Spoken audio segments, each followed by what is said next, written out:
Hello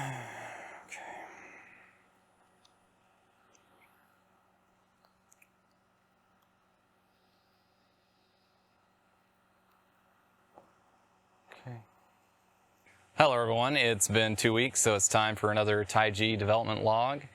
I'm Matthew Van Devender, and the game I'm making is called Taiji. It's a open world adventure puzzle solving type game that takes a lot of inspiration from The Witness, and if that type of thing sounds interesting to you, there's a link in the description to find out more.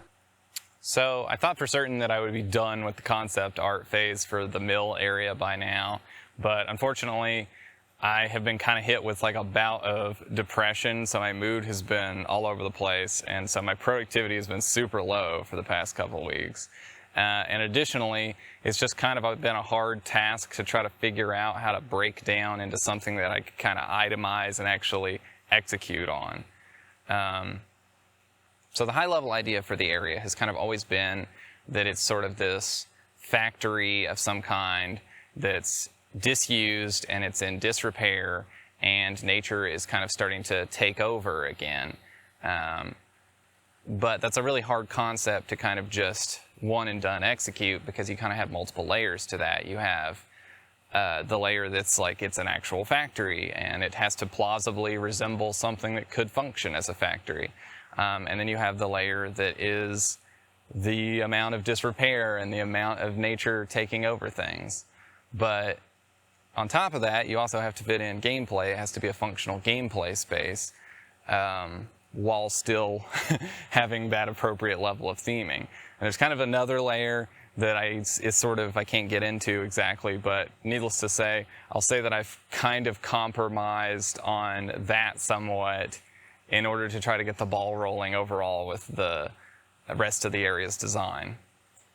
So I was kind of stymied, and I was trying to do this one and done approach for the design of the area, but ultimately I decided that the best approach was to kind of break it down into stages in terms of the different aspects of the area and try to work on that kind of, one iteration at a time. So I've started with doing like a concept for basically a factory that's functional and nothing's fallen apart or whatever, and then the next step is to kind of add that stuff that's fallen apart, and I'll try to keep all that functioning as a gameplay space for the duration of that.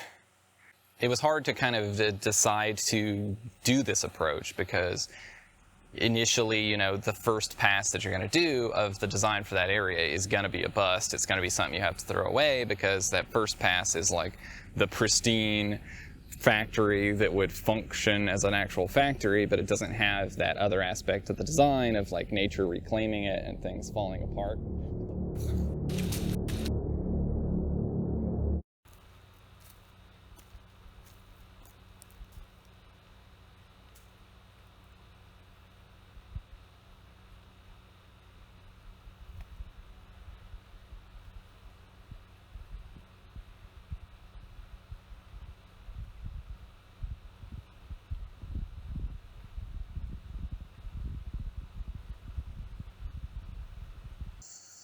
So in order to have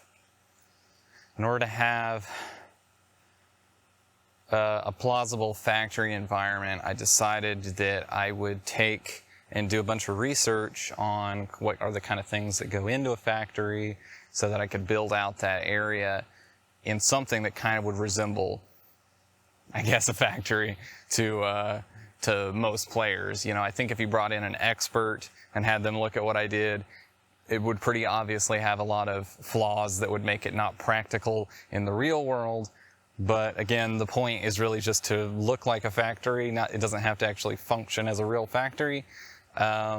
Besides, we're going to be putting puzzle panels all over the place, and there's no way to make that practically realistic in any kind of world that you could imagine. There's just going to be puzzles there, so there's a certain level of unreality to what you're doing no matter what. And to that point, since I know there's going to be puzzles in the design anyway, it kind of makes sense to, even though I'm doing an early pass that's not going to be the final pass, to go ahead and try to find places that I can fit those puzzles into the environment. Those probably won't be the final situations for those puzzles. I may want to change their location or adjust things if I decide that it makes sense to have something be broken down more. But I think it's good to kind of keep, you know, those different forces in mind while I'm designing it, because if I just kind of start with, you know, just one thing, like let's design a factory and let's have it broken down, and then later try to fit those puzzles in, it's going to be rather hard to do that. So I think that it's best to kind of keep everything in mind at the same time, so that hopefully everything can kind of stay in a functional manner for the entirety of the design process there. So in spite of that I'm doing everything as kind of a staged thing, there is a little bit of the concept art that I showed you a minute ago that is already broken down. It's kind of got like a tree growing through the scaffolding and stuff. So this is just stuff that I sort of already had a strong idea in my mind of what I wanted that to be like.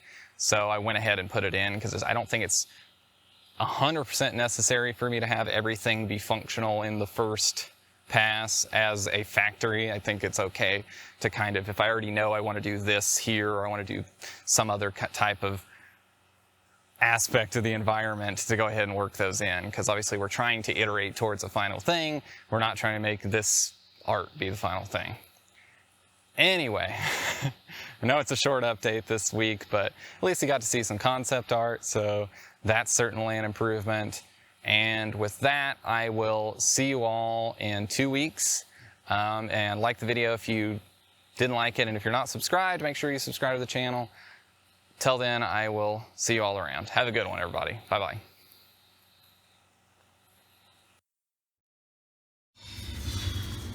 On a day's work, I guess. Oh, forgot to change the calendar.